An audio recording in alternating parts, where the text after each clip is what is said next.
वो है हमारी younger generation, the youth of the country. और हमारी यूथ को जो लोग इन्फ्लुएंस कर रहे हैं आज की तारीख में, चलिए उनके बारे में भी थोड़ी यहाँ पर बात करते हैं। You know, that one way, that short way that we can grab their attention of the youth is by social media now. और आज की तारीख में वही अपील जो कि यंगर ऑडियंस तक पहुंचा रहे हैं अपनी पॉपुलैरिटी के साथ में जो है, उनका नाम है खान सर, जो कि आज हमारे साथ में यहाँ पर आए हुए हैं। इनकी जितनी तारीफ की जाए उतनी कम है। एंड प्लीज आइए सर, मुझे स्टेज पर ज्वाइन कीजिए। सब लोगों को मेरा नमस्कार। सबसे पहले तो मुझे ये बताइए कि घर पर भी अब आपके सारे रिश्तेदार आपको खान सर बोलने लगे हैं, आपका नाम बन गया है वो? हाँ, अब लगभग सब लोग यही नाम से बुलाने लगे हैं।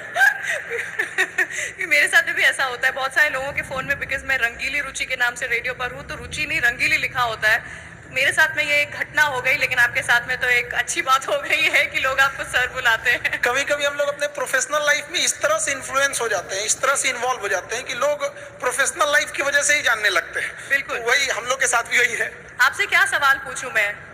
मतलब आप सबसे सवाल पूछते आए हैं, मुझे यहाँ पर थोड़ी शर्म आ रही है आपसे सवाल पूछने में। सवाल आपको पूछना है, आप हमसे कहिएगा कि हम क्या सवाल पूछे।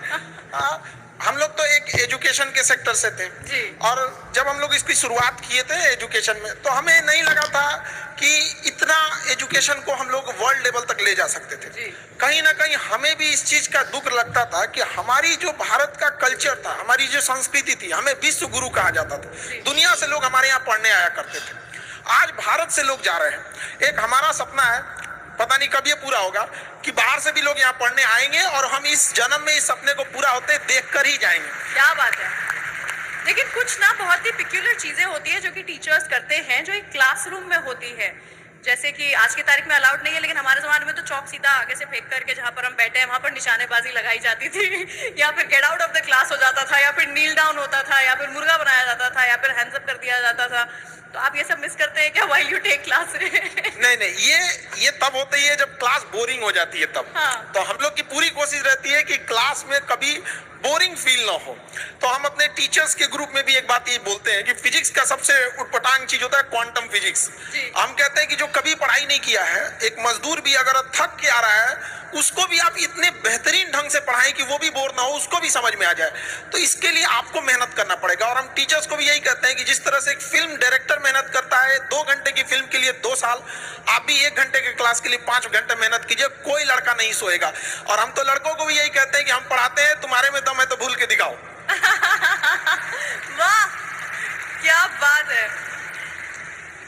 तो मैं आपसे जानना चाहूंगी कि YouTube, जिसके जरिए आप actually millions and millions of students तक पहुंच पा रहे हैं, YouTube एक शिक्षा का माध्यम इन इंडिया, ये जो एक टॉपिक है, इसको अगर आप थोड़ा सा इलैबोरेट कर पाएंगे so that people also know, जो कि आज तक शायद आपकी क्लासरूम का हिस्सा नहीं बन पाए, उन्हें पता चले कि क्या किस लेवल का इम्पैक्ट है जो कि आपने भारत में जो विद्यार्थी हैं उनके ऊपर बनाया है। YouTube एक शिक्षा का माध्यम। देखिए, पहले एजुकेशन, अभी क्या हो गया, एजुकेशन एडटेक हो चुका है। Edtech in the sense education के साथ साथ आपको टेक्नोलॉजी को भी लाना पड़ेगा। अब शुरुआत में हम लोग भी इसको एडॉप्ट नहीं कर पाए थे। 2019 के टाइम पे जब हमें कहा गया कि अब थोड़ा सा ऑनलाइन बताया जाए, तो चूंकि हमारे पास पटना में हम एक सेंट्रिक थे, वहां पे सबसे बड़ा क्लासरूम था, तो हमें लगता था कि लड़कों को हम यही पढ़ा रहे हैं। लेकिन उस समय जिन लड़कों को जगह नहीं मिलती थी तो कुछ खड़े रहते थे, जिन्हें नहीं मिल पाती थी वो घर लौटते थे। बाद में जब कोरोना आया तो मजबूरी में हमको आना पड़ा यहाँ पर, और कोई रास्ता ही नहीं बचा वहां पे। तो हम तो जैसे पहले पढ़ाते थे वैसे अभी भी पढ़ाते हैं, लेकिन पहले क्या था, एक क्लासरूम तक लिमिटेड थे, और अभी क्या है, यूट्यूब के माध्यम से हर जगह कोई भी देख सकता है। तो इससे कई फायदे भी हुए और कई नुकसान भी, मतलब फायदे ज्यादा हैं। अब जो पढ़ने वाला है वो डिस्ट्रैक्शन से कैसे बचता है, इससे ज्यादा फायदा स्टूडेंट्स को है। पहले क्या था, छोटे से क्लासरूम में टीचर्स उतना सिंसियर भी नहीं रहते थे। अरे 100 लड़के बैठे हैं, क्या दिक्कत है, अभी पूरी दुनिया देख रही है। और यही नहीं, जिंदगी भर वही रहेगा यहाँ पे। अगर कुछ भी अगर गड़बड़ निकला तो फिर तो पूरी व्यवस्था कर देगा।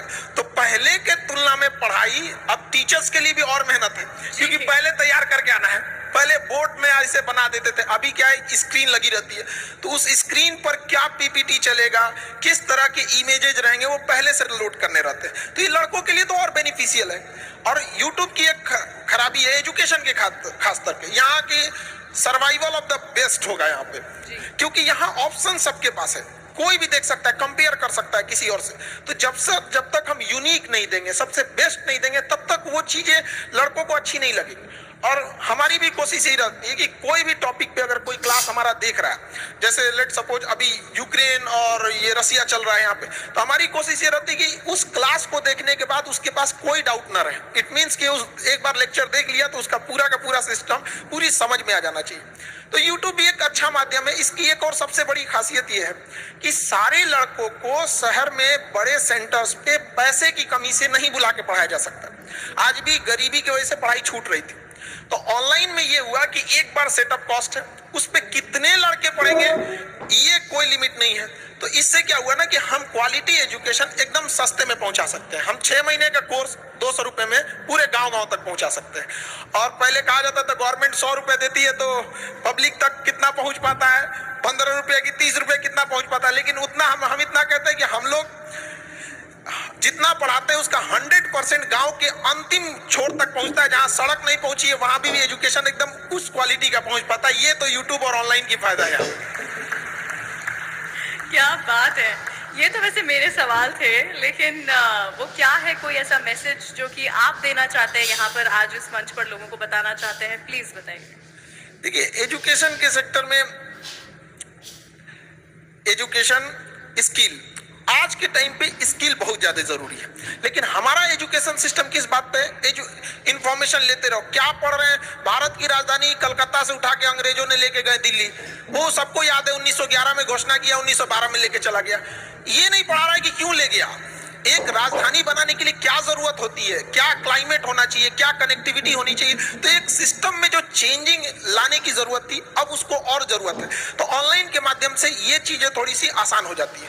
दूसरा, हमारे यहाँ एजुकेशन पे ज्यादा फोकस किया गया, जबकि आज का जो 5G का जमाना आ गया है, इसमें स्किल्ड की डिमांड है। तो अभी एजुकेशन में 50% इंपॉर्टेंस हमें एजुकेशन और उतना ही इंपॉर्टेंस स्किल पर भी देना चाहिए, ताकि वो अपने पैरों पे जितना जल्दी खड़ा हो सके। हमें एम्प्लॉय जो करंट एजुकेशन सिस्टम है उसके हिसाब से देखेंगे तो हमें ज्यादा अच्छे एक एम्प्लॉय मिल पाएंगे, बट एक ब्रॉड लेवल की थिंकिंग वाली डेवलपमेंट करने की अभी भी जरूरत है। एजुकेशन में अब जैसे आजादी के इतने साल हो गए, लेकिन आज भी हम लोग स्ट्रगल कर रहे हैं कि क्यों नहीं हम डेवलप हो पा रहे हैं। तो इसमें अगर देखेंगे तो एक बहुत बड़ा मिसिंग चीज हम लोग छोड़ते हैं, विमेंस को। गर्ल्स एजुकेशन को हम लोग छोड़ रहे हैं, और मेल जो है उन्हें लगता है कि अपने दम पे अकेले ही देश को लेके चले जाएंगे, और आजादी से लेके आज तक वो ट्राई कर रहे हैं। जिस दिन ये हमारे देश की विमेंस और मेंस एक साथ आ गए ना, उस दिन देश को आगे बढ़ने से कोई नहीं रोक सकता है। और जब तक हम उन्हें छोड़ेंगे, हम तो आज तक भी मेहनत कर रहे हैं। तो अच्छा, गांव के शहरी क्षेत्र में ये चीज है कि लोग महिलाओं को पढ़ने के लिए भेज देते हैं, लेकिन गांव में अभी भी ये चीजें हैं, वो नहीं भेजना चाहते हैं। हमारे यहाँ शुरुआत में जब गर्ल्स पढ़ने आती थी तो उनके गार्जियन आते थे और ये रिक्वेस्ट करते थे कि सर मतलब घर से बाहर है, कोई दिक्कत तो नहीं होना चाहिए। आज लड़कियों की संख्या क्लास में हम लोग देखते हैं इतनी ट्रेमेंडसली ग्रो की है कि गार्जियन लोगों को भी, कई बार हम लोग के पास गार्जियन आते हैं, उन लोग हमसे कहते हैं कि सर यहाँ पे लड़कियां पढ़ रही हैं, कोई दिक्कत तो नहीं होने वाला है।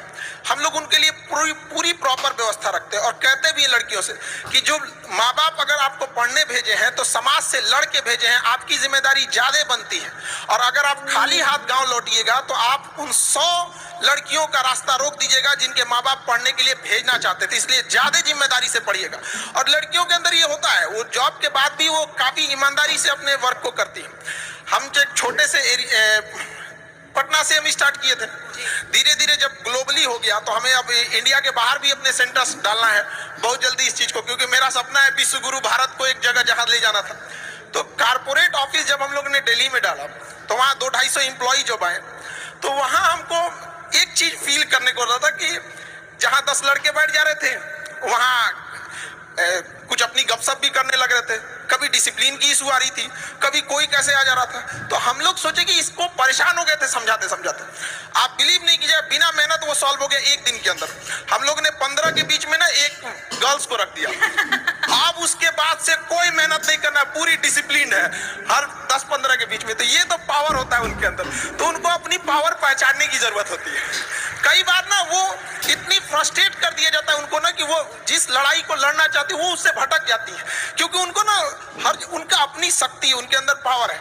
जिस तरह से जामवंत की जरूरत थी हनुमान जी को उनकी शक्ति बताने के लिए, उस तरह से महिलाओं को भी अपनी शक्ति पहचानने की जरूरत है। और जिस दिन क्लास में, हम तो यही कहते हैं, जिस दिन किसी शिक्षण संस्थान में, एजुकेशन वाले में जितने लड़के हैं उतनी लड़कियां हो जाएंगी, तो फिर ज्यादा दिक्कत नहीं आने वाले कुछ समय में देश अपने से बदला हुआ नजर आने लगेगा। क्योंकि शिक्षा ही एक ऐसा जगह है, एक ऐसा हथियार है जिससे हम हर तरह की कुरीतियों से लड़ सकते हैं।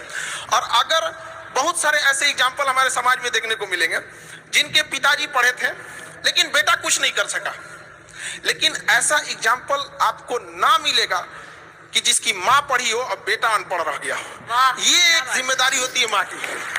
हमको अभी भी याद है जब हम लोग पढ़ाई करते थे, मेरा कुछ अभी स्टूडेंट लाइफ में थे, तो मेरी मम्मी के पेट में पथरी था, तो वो डॉक्टर कह रहा था कि इसका इलाज करा लीजिए, बहुत रिस्की हो सकता है। लेकिन मेरी मम्मी कही कि नहीं, ये पैसा दे देंगे ना तो मेरा बेटा पढ़ेगा कैसे।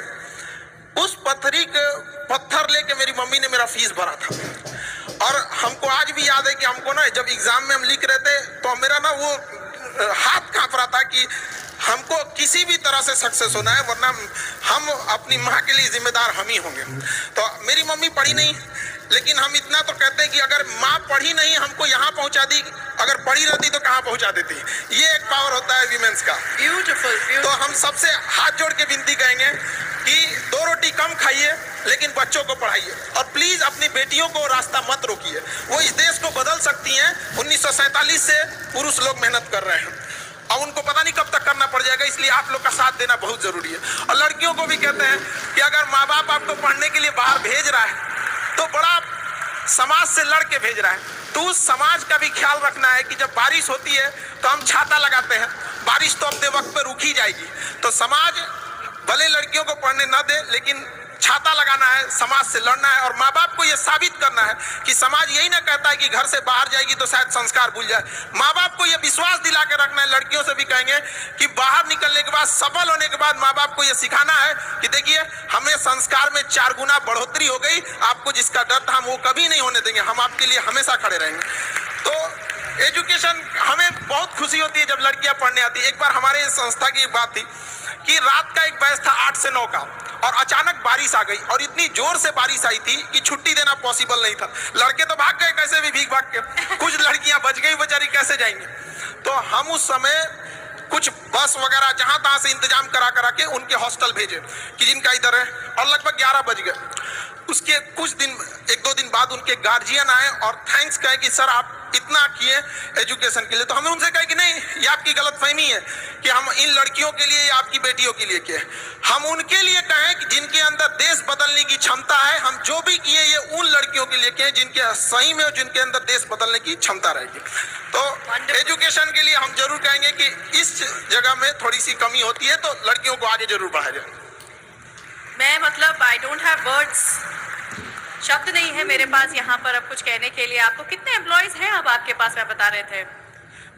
अलग अलग सेंटर पे अलग अलग है, बट जिस सेंटर का हम एग्जांपल दिए हैं लगभग उसमें 250 से 300 है। इंडिया में देखें तो मतलब कुल मिला के आपके पास कितने हैं? खान सर द ब्रांड के पास में कितने एम्प्लॉयज हैं? अभी तो हम लोग 250 से मतलब 400 के आसपास है, बट इसको बहुत जल्दी हम लोग और ब्रॉड लेके जाएंगे। 400 के आसपास नहीं होता है, 400 लोग हैं जो कि आपके साथ में इसमें जुड़ गए हैं। It's amazing. This is another level of responsibility जो कि आपने अपने कंधों पर ली है, जिम्मेदारी ली है कि आप इतने लोगों को अपने साथ में जोड़ रहे हैं, उन्हें भी आप काम दे रहे हैं अलॉन्ग विद पढ़ाई। It's beautiful. आपने मुझे जो आज इंस्पायर किया है मैं बता नहीं सकती हूँ। This is going to go a very very long way.